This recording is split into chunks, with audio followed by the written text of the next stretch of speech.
बादशाह का मूड अच्छा था।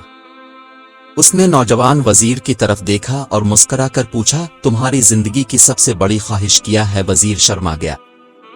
उसने मुंह नीचे कर लिया। बादशाह ने कहका लगाया और बोला, तुम घबराओ मत, बस अपनी जिंदगी की सबसे बड़ी ख्वाहिश बताओ। वजीर घुटनों पर झुका और आजिजी से बोला, हुजूर, अब दुनिया की खूबसूरत तरीन सल्तनत के मालिक हैं। मैं जब भी ये सल्तनत देखता हूं तो मेरे दिल में ख्वाहिश पैदा होती है। अगर इसका 10वां हिस्सा मेरा होता तो मैं दुनिया का खुश नसीब तरीन शख्स होता। वजीर खामोश हो गया। बादशाह ने कहकहा लगाया और बोला, मैं अगर तुम्हें अपनी आधी सल्तनत दे दूं तो?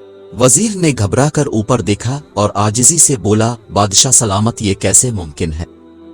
मैं इतना खुशकिस्मत कैसे हो सकता हूं?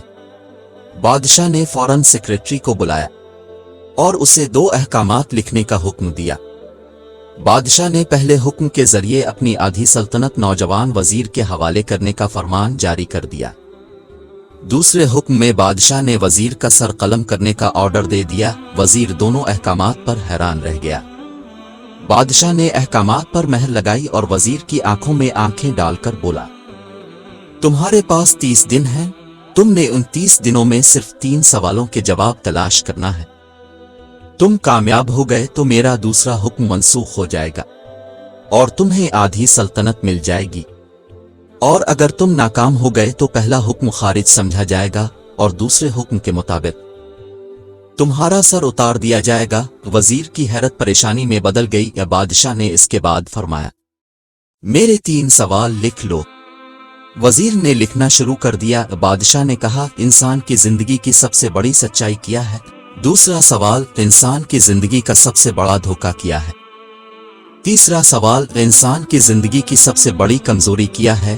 बादशाह ने इसके बाद नक्कारे पर चोट लगवाई और बाआवाज बुलंद फरमाया, तुम्हारा वक्त शुरू होता है अब। वजीर ने दोनों परवाने उठाए और दरबार से दौड़ लगा दी।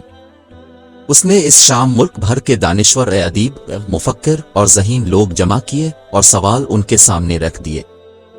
मुल्क भर के दानिश्वर सारी रात बहस करते रहे, लेकिन वो पहले सवाल पर ही कोई कॉन्सेंस डेवलप न कर सके। वजीर ने दूसरे दिन दानिश्वर बढ़ा दिए, लेकिन नतीजा वही निकला। वो आने वाले दिनों में लोग बढ़ाता रहा, मगर उसे कोई तसल्ली बख्श जवाब न मिल सका, यहां तक कि वो मायूस होकर दारुल हुकूमत से बाहर निकल गया।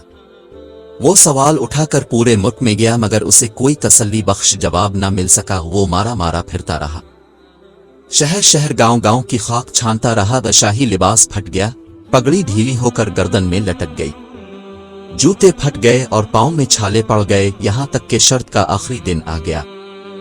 अगले दिन इसने दरबार में पेश होना था। वजीर को यकीन था ये इसकी जिंदगी का आखिरी दिन है।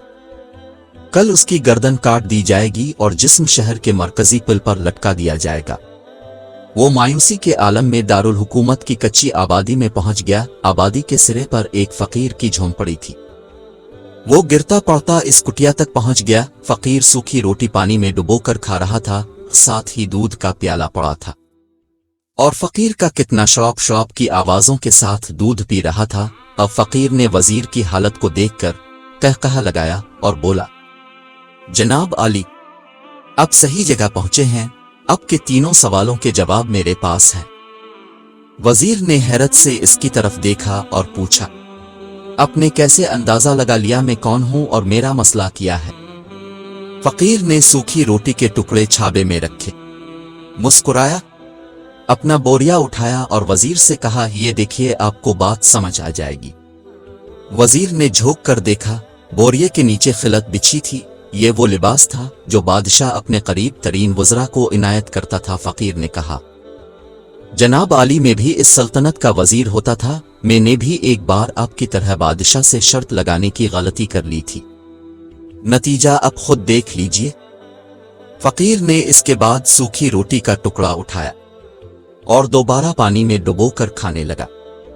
वजीर ने दुखी दिल से पूछा, क्या अब भी जवाब तलाश नहीं कर सके थे? फकीर ने कहका लगाया और जवाब दिया, मेरा केस अब से मुख्तलिफ था। मैंने जवाब ढूंढ लिए थे। मैंने बादशाह को जवाब बताया। आधी सल्तनत का परवाना फाड़ा, बादशाह को सलाम किया और उस कुटिया में आकर बैठ गया। मैं और मेरा कुत्ता दोनों मुतमईन जिंदगी गुजार रहे हैं।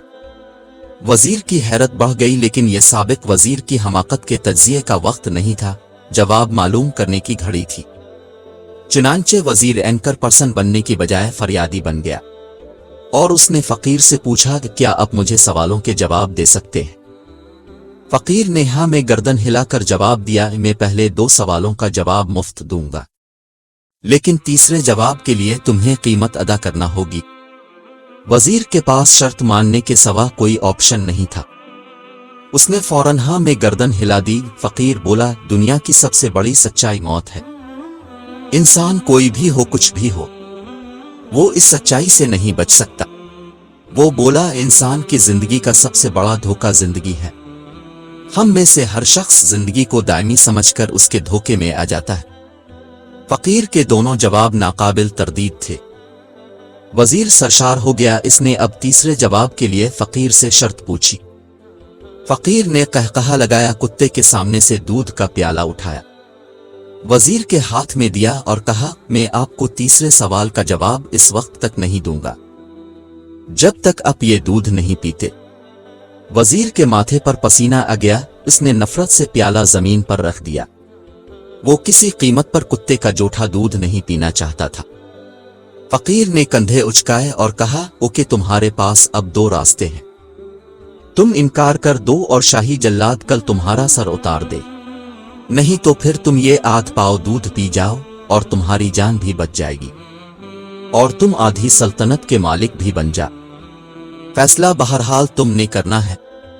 वजीर मखमसे में फंस गया। एक तरफ जिंदगी और आधी सल्तनत थी और दूसरी तरफ कुत्ते का जूठा दूध था। वो सोचता रहा यहां तक कि जान और माल जीत गया और सेल्फ रिस्पेक्ट हार गई। वजीर ने प्याला उठाया और एक ही सांस में दूध पी गया। फकीर ने कहकहा लगाया और बोला, मेरे बच्चे, इंसान की सबसे बड़ी कमजोरी गरज होती है। ये इसे कुत्ते का जूठा दूध तक पीने पर मजबूर कर देती है और ये वो सच है जिसने मुझे सल्तनत का परवाना फाड़कर इस कुटिया में बैठने पर मजबूर कर दिया था। मैं जान गया था, मैं जो जिंदगी के धोखे में आऊंगा, मैं मौत की सच्चाई को फरामोश करता जाऊंगा और मैं मौत को जितना फरामोश करता रहूंगा, मैं इतना ही गरज की दलदल में धंसता जाऊंगा और मुझे रोज इस दलदल में सांस लेने के लिए गरज का गलीज दूध पीना पड़ेगा। लिहाजा मेरा मशवरा है, जिंदगी की उन तीनों हकीकतों को जान लो, तुम्हारी जिंदगी अच्छी गुजरेगी। वजीर खिजालत, शर्मिंदगी और खुदतरसी का तोहफा लेकर फकीर की कुटिया से निकला और महल की तरफ चल पड़ा। वो जो महल के करीब पहुंच रहा था, उसके एहसास शर्मिंदगी में इजाफा हो रहा था। इसके अंदर जिल्लत का एहसास बढ़ रहा था। वो इस एहसास के साथ महल के दरवाजे पर पहुंचा। इसके सीने में खौफनाक लहर उठी। वो घोड़े से गिरा, लंबी हिचकी ली और उसकी रूह कफस उनसरी से परवाज कर गई।